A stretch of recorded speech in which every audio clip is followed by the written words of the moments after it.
Our story begins at the very first light of day, where the golden sun kisses the infinite blue of the surface.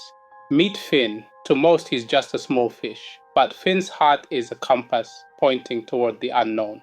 Today, Finn felt a pull stronger than the tides. He said a silent goodbye to the safety of the reef. It began as a whisper in the current, a song of starlight and salt that only he could hear. It was time. The deep is for the ancient ones, the turtles warned. A fish of the sun will be lost in the dark. But Finn knew that some songs are worth the descent. He turned his tail toward the shadows and dove. Down he went past the reach of the sun, where the water turns the color of a royal velvet dream. In the twilight zone, everything is a shadow of its true self. Finn felt the weight of the mystery growing. The pressure was building, but so was the magic.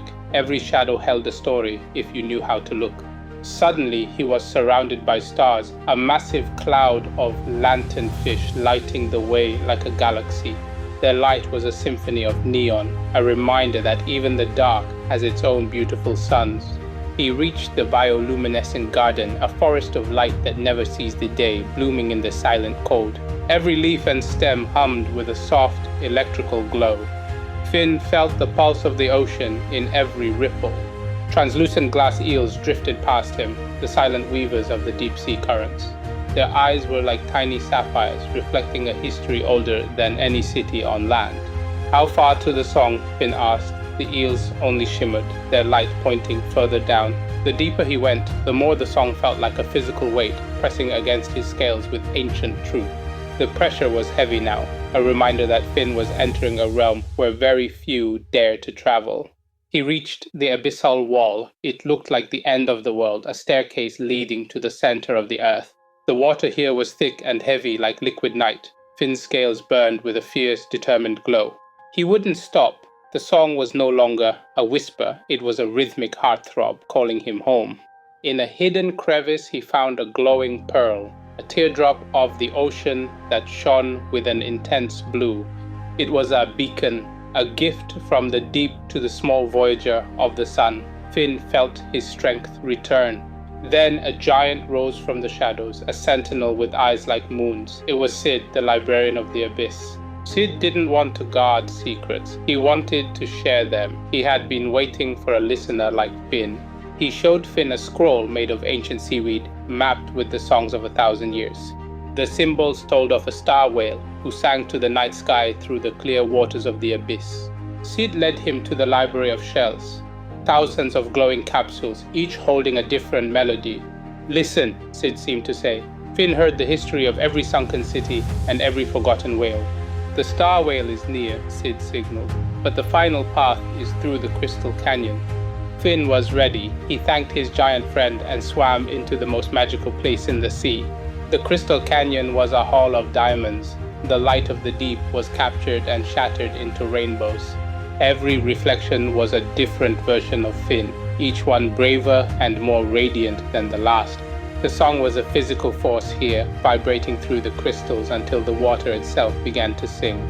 It was a symphony of light and sound, a bridge made of rainbows in the heart of the absolute dark. The canyon opened into the final abyss, an underwater cathedral vast enough to hold the dreams of the world. At the center, a beam of light from the stars above reached down to the very bottom of the sea. And there he was, Barnaby, the ancient star whale, his skin a living map of the entire galaxy. He didn't just live in the ocean, he was the ocean, and his song was the heartbeat of the stars. Finn looked at the markings on Barnaby's side. They weren't just spots, they were the constellations of the first stars. Barnaby was a library himself, a keeper of cosmic time, carrying the light of the universe into the coldest deep. Barnaby looked at Finn with an eye that had seen the birth of worlds and the rising of every moon. In that look, Finn saw the connection between every living thing, from the smallest scale to the largest star. Then the dance began, a slow cosmic movement through the water, as if they were orbiting a sun only they could see. Finn forgot his size. In that moment, he was as large as the whale, and Barnaby was as nimble as the fish. They were one. Barnaby showed him a vision, the world above, the world below, and the song that binds them together. Finn understood. The mystery wasn't a puzzle to be solved, but a truth to be lived and shared. He saw the birth of the first star and how its light traveled through space to find its home in Barnaby's song. Barnaby gave Finn a gift, a bubble of pure starlight that allowed him to sing with the voice of the Titans.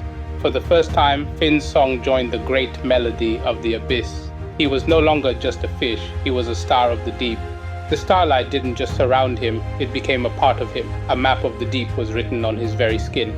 Their duet echoed through the midnight trench, a harmony of the small and the giant that shook the seafloor.